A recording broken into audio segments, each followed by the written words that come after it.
Buenas tardes, queridos hermanos.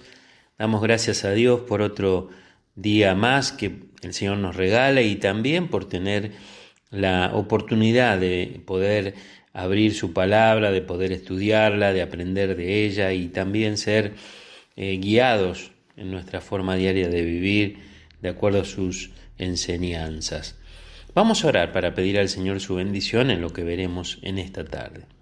Bendito Padre, te damos gracias, Señor, por poder tener tu palabra y por realmente tener al Espíritu Santo que nos enseña, nos aclara, nos guía, Señor, a toda verdad. Y es por eso que en esta tarde queremos pedir tu bendición y tu guía. Señor, gracias por tener tu palabra nuevamente y que realmente nos sintamos fortalecidos por ella, que realmente podamos vivirla día a día. Sabemos que no es fácil, que es difícil a través de las pruebas y las luchas diarias que tenemos, pero Señor, queremos que ella sea nuestra luz, nuestro faro, que nos guíe siempre y por supuesto que nos enseñe a vivir de acuerdo a como vivió el Señor Jesucristo. Gracias, Señor, te damos en el nombre de Jesús, te bendecimos. Amén. Amén, Señor. Bueno, mis hermanos, nosotros estamos estudiando la primer carta del apóstol Juan y estamos ya en el capítulo 3. Hemos ido a través de estos últimos jueves aprendiendo distintos versículos de este capítulo 3, que realmente es muy rico en enseñanzas, en todo lo que tiene para edificar nuestras vidas. Y hoy vamos a ver los versículos 19 y 20. Y tenemos que ir así despacio, mis hermanos, porque hay tanta riqueza en la palabra de Dios que podemos perder de vista algunas cosas que son importantes si nos apuramos. Por eso damos gracias a Dios que podemos hacerlo de este modo y también a través de los audios, porque nos permite escucharlo en cualquier momento, volver a escucharlo si lo queremos volver a tener o queremos repasar algo. Así que damos gracias a Dios por esto y pedimos que el Señor realmente nos ayude a aplicar, a practicar estas cosas que aprendemos. Dice el versículo 19 y 20 de 1 Juan capítulo 3. Y en esto conocemos que somos de la verdad y aseguraremos nuestros corazones delante de Él. Pues si nuestro corazón nos reprende, mayor que nuestro corazón es Dios y Él sabe todas las cosas. Es una hermosa palabra y cuántas veces muchos de nosotros habremos recordado este texto de memoria y hoy lo que vamos a ver es, una enseñanza más amplia de lo que estos textos significan y cómo nos pueden ayudar para realmente tener esa confianza, esa seguridad en el Señor. Todo ser humano nace con la ley de Dios escrita en su corazón y con una conciencia que le acusa o le excusa, ¿no es cierto?, dependiendo de cómo, la persona actúe con relación a esa ley. Dice el apóstol Pablo en Romanos 2, 14 y 15, por cuanto los gentiles que no tienen ley hacen por naturaleza lo que es de la ley, estos, aunque no tengan ley, son ley para sí mismos, mostrando la obra de la ley escrita en sus corazones, dando testimonio su conciencia y acusándoles o defendiéndoles sus razonamientos. Es muy claro y sintético el apóstol Pablo cuando está escribiendo aquí en el libro de Romanos y diciéndonos, ¿no es cierto?, a cada uno de nosotros que nosotros, todos los seres humanos, traemos una ley escrita en nuestros corazones y esa ley que, como dice acá el apóstol Pablo, se manifiesta a través de nuestra conciencia y de acuerdo a cómo actuemos nos defiende o nos acusa, ¿no? Entonces, esto significa que cada persona tiene cierto grado de conocimiento personal y cierta habilidad para reconocer lo bueno y lo malo, ¿no? Y cuando los creyentes obedecen la palabra de Dios, sus conciencias les informan que hicieron lo correcto, dándole gozo y confianza en Dios, ¿no es cierto? Fíjense lo que dice Romanos, vamos a buscar allí Romanos capítulo 9, vamos a buscar el libro de Romanos capítulo 9 y versículo 1. El apóstol Pablo dice acá: verdad digo en Cristo, no miento, y mi conciencia me da testimonio en el Espíritu Santo. Interesante esto que él está diciendo aquí, porque la conciencia de Pablo en el Espíritu Santo le informaba lo que estaba bien, lo que él estaba haciendo bien. Por eso él dice, verdad digo y no miento, y mi conciencia me da testimonio, ¿no? Es decir, muchas veces nosotros podemos estar seguros, mis hermanos, que estamos obrando en verdad, cuando nuestra conciencia realmente nos da esa información de que realmente es así, ¿no es cierto? Entonces es como un defensor que tenemos dentro nuestro. Ahora, de igual modo, ¿no es cierto? Si uno peca, nuestras conciencias nos acusan debido a los malos pensamientos y las malas palabras o las malas acciones que nosotros podemos hacer, ¿no es cierto? Ahora, si los creyentes persisten en pecar de un modo implícito, la conciencia los volverá temerosos, deprimidos e inseguros. Y hay muchos textos que nos hablan de esto, y debido a los tiempos que realmente no disponemos para poder explayarnos más, ¿no es cierto?, y mejor, simplemente quiero mencionarlos. Ustedes después lo pueden leer: el Salmo 32, versículos 3 y 4, y el Salmo 38, del 1 al 8, también nos hablan de esto, ¿no?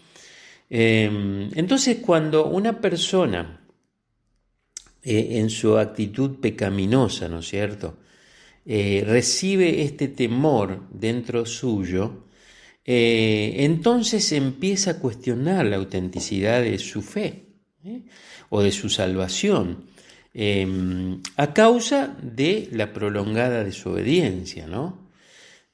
Aunque no se puede perder la salvación, porque si realmente una persona es salva de verdad por la obra de Jesucristo y a través de la fe, por la gracia de Dios, ¿no es cierto? Aunque no se puede perder esa salvación, sí se puede empezar a perder la seguridad de esa salvación debido a una conciencia atormentadora que acusa a estos hermanos, debido a que quizás ellos están en una actitud de desobediencia, ¿no es cierto? Y al menos que traten como corresponde con el pecado, ¿no es cierto?, con esos pecados que están llevando adelante sus conciencias, fortalecidas por el conocimiento verdadero y la ayuda del Espíritu Santo acerca de las leyes de Dios o de las normas bíblicas para la santidad, seguirá esa conciencia recordándoles con dolor la discrepancia que hay entre lo que ellos profesan creer y lo que practican, ¿no es cierto? Entonces, la conciencia, como dice el doctor MacArthur, es entonces el dispositivo divino de advertencia, productor de culpa, dado a cada persona para confrontar el pecado. Y esto es maravilloso, mis hermanos, porque justamente cuando nuestra conciencia aún está despierta, nosotros podemos ser conscientes de que en nuestro pecado no nos vamos a sentir tranquilos, no vamos a estar bien. Entonces es una advertencia, un dispositivo de advertencia que Dios pone en cada uno de aquellos que ya lo conocen, como, de alguna manera tratando de despertar a esa persona para confrontar su pecado. Ahora, desde luego, para que funcione de una manera eficaz la conciencia, debe estar informada por las normas correctas, ¿no es cierto?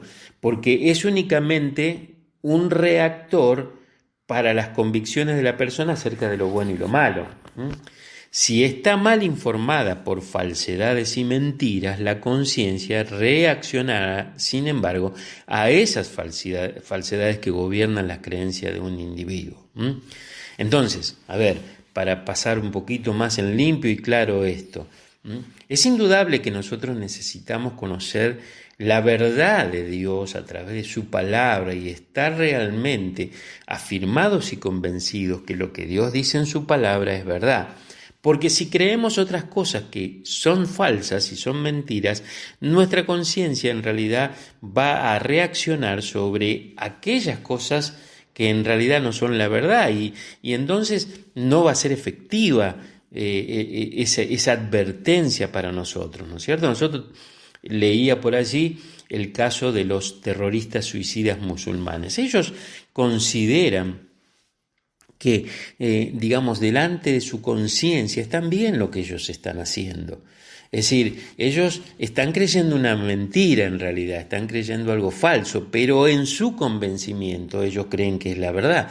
Y entonces actúan en base a lo que ellos están creyendo, ¿no es cierto? Porque miren, hermanos, la conciencia no es en sí mismo un sistema independiente de moralidad. Más bien funciona basándose en cualquier conocimiento y sistema de creencia que le hacen saber y en respuesta a las condiciones culturales que la rodean, ¿no es cierto? Si el nivel moral y el conocimiento espiritual se extrae de cualquier otra fuente que no sea la Biblia, la conciencia, como por ejemplo la de un terrorista suicida islámico, convencido de que lo que está haciéndolo como para Dios, funcionará en respuesta a esas falsas ideas. Entonces nosotros necesitamos conocer la palabra de Dios, necesitamos creer la verdad de la palabra de Dios. Ustedes saben que justamente estos domingos de julio estoy compartiendo y analizando las distintas formas en que la apostasía y las falsas creencias y las falsas enseñanzas se están diseminando en la iglesia. Entonces eso afecta directamente a nuestra conciencia, mis hermanos. ¿Por qué? Porque si nosotros predicamos o enseñamos y llegamos a creer que algo que en realidad es pecado no lo es o ya no lo es, nuestra conciencia no va a sentir esa advertencia para no hacer eso. Por eso, la preocupación de que a muchas cosas se le digan que son buenas cuando en realidad son malas, y a las cosas malas y a las cosas que son buenas se les digan malas. Y viceversa, ¿no es cierto? Entonces, nosotros tenemos que entender, mis hermanos, que la palabra de Dios es nuestra ley, es nuestra regla de vivir, nuestra regla para realmente evaluar de qué manera estamos viviendo, ¿no es cierto? Y entonces, volviendo al caso mismo que estamos analizando de estos versículos 19 y 20 de 1 Juan 3, ¿no es cierto? A la conciencia se la puede acallar no solo por estar mal informada, sino al hacérsele constante caso omiso o anularla, hasta que se sienta aterrorizada y quede sin respuesta, mis hermanos. Y es importante que realmente esto lo consideremos. Vamos a leer un texto en 1 Timoteo, vamos a buscar allí, 1 Timoteo, versículo 4, 1 Timoteo, capítulo 4, vamos a buscar allí, y versículo 2. Leamos el 1 para entender mejor el contexto. Dice 1 Timoteo 4:1, pero el Espíritu dice claramente que en los postreros tiempos algunos apostatarán de la fe, escuchando a espíritus engañadores y a doctrinas de demonio, por la hipocresía de mentirosos que, teniendo cauterizada la conciencia. La conciencia de estas personas ya no les afecta, mis hermanos, está cauterizada, está realmente insensible a todo aquello que sea la verdad. Por eso, como decíamos recién, si hay una falsa creencia en la cual nuestra fe se está apoyando, nuestra conciencia no nos va a decir realmente que estamos haciendo lo malo o que estamos equivocados. Y por otro lado, si constantemente no hacemos caso a esas advertencias, a ese dispositivo divino que el Señor ha puesto a través de nuestra conciencia para advertirnos que estamos mal, que estamos haciendo lo equivocado, que estamos, desviándonos del blanco, podríamos decir así, va a llegar un momento que va a ser cauterizada nuestra conciencia y vamos a tener insensibilidad. Por eso es crucial conocer la ley de Dios con precisión, mis hermanos, con precisión. Fijémonos lo que dice el Salmo 19, vamos a buscar allí en el Antiguo Testamento, Salmo 19.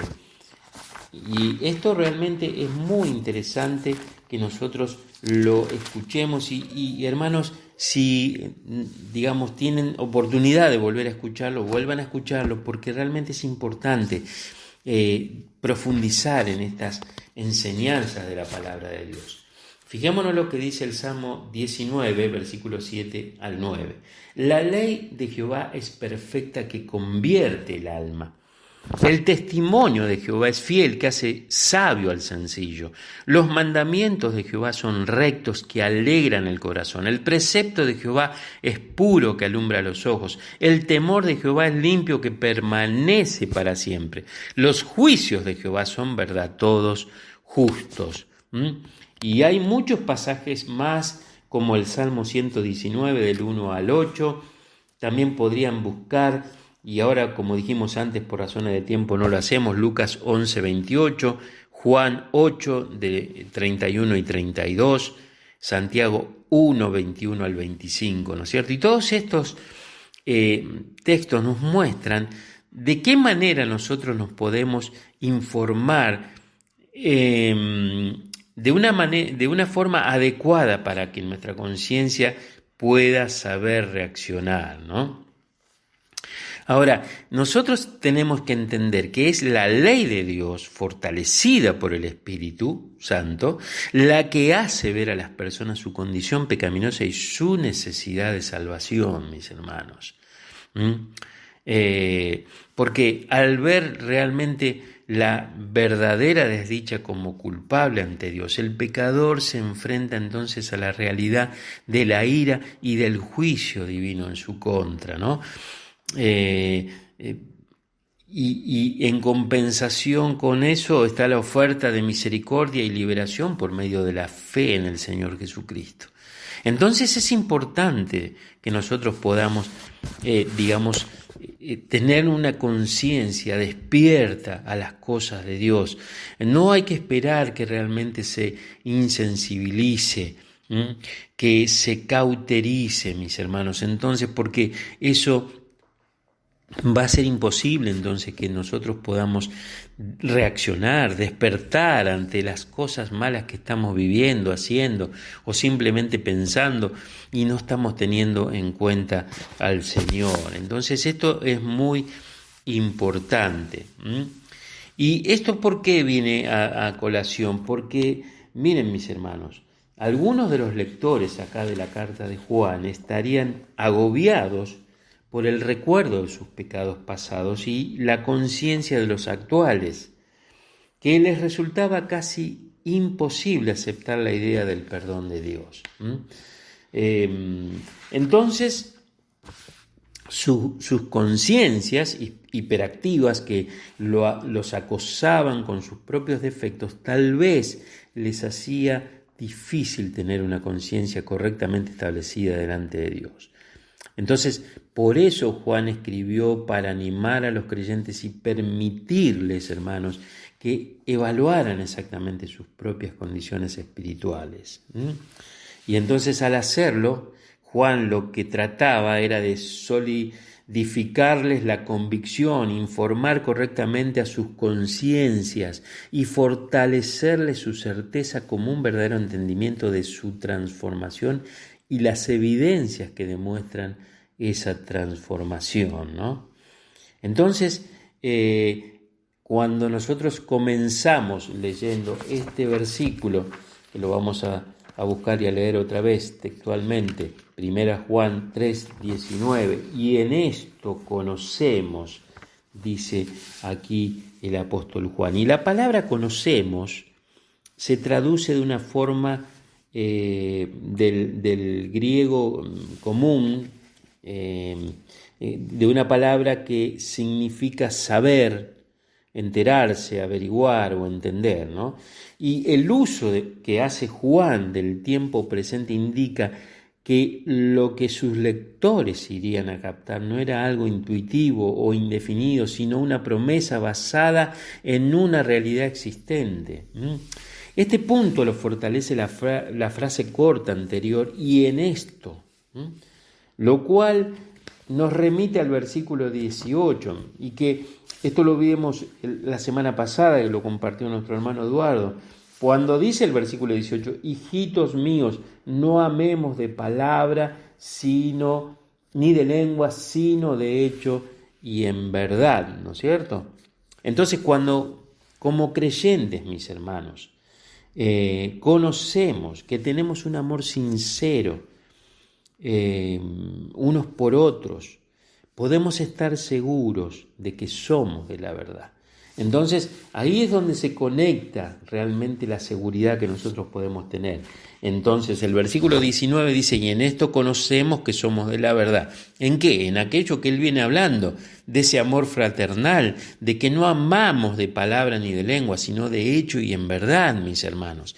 Entonces, esto es muy importante para la seguridad del creyente, ¿no es cierto?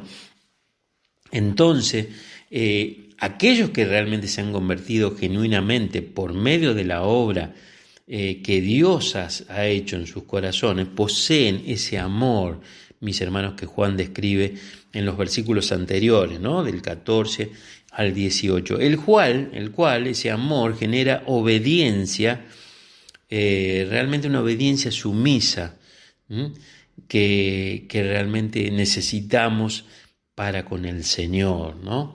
Ahora, los creyentes disfrutan de una seguridad basada no solo en lo que la Biblia promete a los que creen, y de esto podríamos leer muchos versículos, menciono algunos, después ustedes lo pueden buscar, Salmo 4:3, Filipenses 1:6, 2 Timoteo 1:12, no solamente, digamos, nuestra seguridad estaba basada en lo que la Biblia nos promete, sino también en un nivel práctico, ¿no es cierto? Es decir, basada en la presencia de un amor de servicio hacia los hermanos creyentes, mis hermanos, y en un anhelo de vivir en santidad, ¿no? Y estas cualidades ya que provienen de Dios no pueden existir en una persona que aún no ha sido regenerada.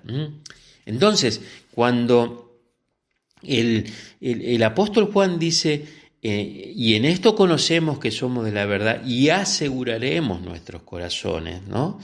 Esta palabra, ¿no es cierto?, aseguraremos, digamos, está en futuro, ¿no? Es decir, creo que es un futuro indicativo, activo, del verbo, ¿no es cierto? Y de alguna manera esta palabra también significaría, de alguna forma podemos tranquilizarnos, ¿no es cierto? O podemos convencernos. Sería una traducción de aseguraremos. Entonces, cuando, digamos, nosotros entendemos esto, quiere decir que nosotros podemos estar convencidos de que realmente, ¿no es cierto?, conocemos al Señor, porque llevamos adelante esta vida de práctica que habla del amor que nosotros tenemos hacia los hermanos y también por el amor a Dios a través de nuestra santidad, ¿no es cierto? Y, digamos, a veces estamos intimidados por la presencia de Dios, a veces tenemos ese temor, ¿no es cierto? Es ese temor santo, ¿no es cierto? Pero también nuestros corazones pueden tener tranquilidad, pueden tener sosiego, pueden estar confiados y tener una conciencia realmente tranquila delante de Dios cuando realmente nosotros estamos obedeciendo lo que Él nos enseña. Nosotros sabemos que los apóstoles en muchas situaciones estuvieron de alguna forma atemorizados y de alguna forma traumatizados, como por ejemplo Santiago y Juan, que estuvieron en el monte de la transfiguración, o así también como Juan estuvo cuando vio a Cristo glorificado. Ahora, aún digamos, cuando los creyentes ya no son esclavos del pecado, sino de la justicia, como nos dice el libro de Romanos en el capítulo 6, el pecado remanente dentro de nuestra humanidad, que aún no ha sido redimida, porque recordemos, mis hermanos, que el cuerpo todavía no ha completado la redención y por lo tanto, como nos enseña el propio apóstol Pablo en el capítulo 7 de Romanos, estamos muchas veces controlados por nuestros miembros o los miembros de nuestro cuerpo, ¿no es cierto?, que nos llevan al pecado. Pero a pesar de que realmente, digamos, no nuestra naturaleza humana, nuestro cuerpo todavía sigue bajo esa, digamos, tendencia al pecado, nosotros podríamos tener un terror de Dios si no fuera por el misericordioso regalo de la seguridad que Dios nos da. Por eso dice acá este versículo tan importante: y aseguraremos nuestros corazones delante de Él, pues si nuestro corazón nos reprende, mayor que nuestro corazón es Dios. Mis hermanos, si no fuera porque ese Dios todopoderoso, ese Dios, como muchas veces lo hemos hablado, inmenso, nosotros somos, digamos, una partícula al lado del Señor. Pero ese mismo Dios fuerte, ese mismo Dios todopoderoso también es nuestro Padre, dice el libro de Isaías. Y entonces nosotros podemos encontrar que a pesar, ¿no es cierto?, de todas aquellas cosas que son fallas en nosotros y que nos quitan muchas veces el gozo y la seguridad de pensar o de saber si somos de Él, Dios es mucho más grande que todo eso, ¿no es cierto?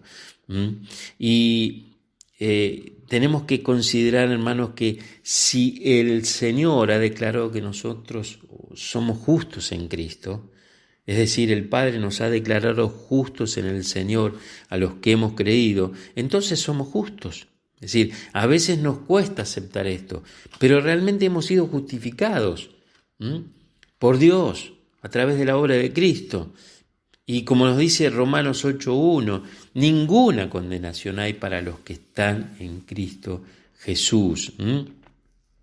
Y el versículo 31 de ese mismo capítulo 8 nos enseña que nada ni nadie puede separarnos del amor de Dios que es en Cristo Jesús. Entonces es importante que nosotros podamos entender esto. Y nosotros debemos saber que Dios obra en los corazones de los creyentes, limpiándolos continuamente del pecado que aún perdura en nosotros, mis hermanos. Filipenses capítulo 2 y versículo 12 vamos a leer. Vamos a leer allí el libro de Filipenses 2 y 12, dice: por tanto, amados míos, como siempre habéis obedecido, no como en mi presencia solamente, sino más ahora en mi ausencia, ocupaos en vuestra salvación con temor y temblor. Porque Dios es el que en vosotros produce así el querer como el hacer por su buena voluntad. Qué interesante y qué maravilloso es esto que Dios nos dice en estos dos versículos de Filipenses, ¿no? Dios mira más allá del pecado que aún permanece y percibe los afectos santos que ha plantado en nosotros, mis hermanos, los cuales demuestran las naturalezas transformadas de los que son sus hijos, ¿no es cierto? Por tanto, mis hermanos, aunque podamos estar abrumados por la pecaminosidad, ¿no es cierto? Los creyentes pueden decir, al igual que dijo Pedro, ¿no es cierto?, en el libro de San Juan capítulo 21, Señor, tú lo sabes todo, tú sabes que te amo. Indudablemente, mis hermanos, como dice este texto 20 de 1 Juan 3, ¿no es cierto? Si nuestro corazón nos reprende, mayor que nuestro corazón es Dios y Él sabe todas las cosas. Mis hermanos, creo que la enseñanza de hoy para esta tarde es la siguiente. Nosotros, si sabemos que estamos amando de verdad a nuestros hermanos, como dice el versículo 18, no de palabra, no de lengua, sino de hecho y de verdad, y estamos amando a Dios, y estamos buscando su santidad, tenemos que tener la seguridad en nuestro corazón de que realmente somos de Él. Y aunque a veces vengan acusaciones, sabemos que Satanás es el acusador de los hermanos, ¿no es cierto?, como nos dice Apocalipsis, pero si a veces tenemos estas acusaciones, que creo que todos las pasamos, ustedes y yo, somos acusados de nuestro pecado y muchas veces esa acusación viene para desalentar nuestra confianza en Dios, para crear dudas en nuestra salvación y en nuestra perseverancia en Dios. Dice acá que nosotros podemos asegurar, es decir, podemos tranquilizar nuestro corazón delante de Él, porque aunque nuestro corazón nos reprenda de algunas cosas que sabemos que a Dios no le agradan, mayor que nuestro corazón es Dios.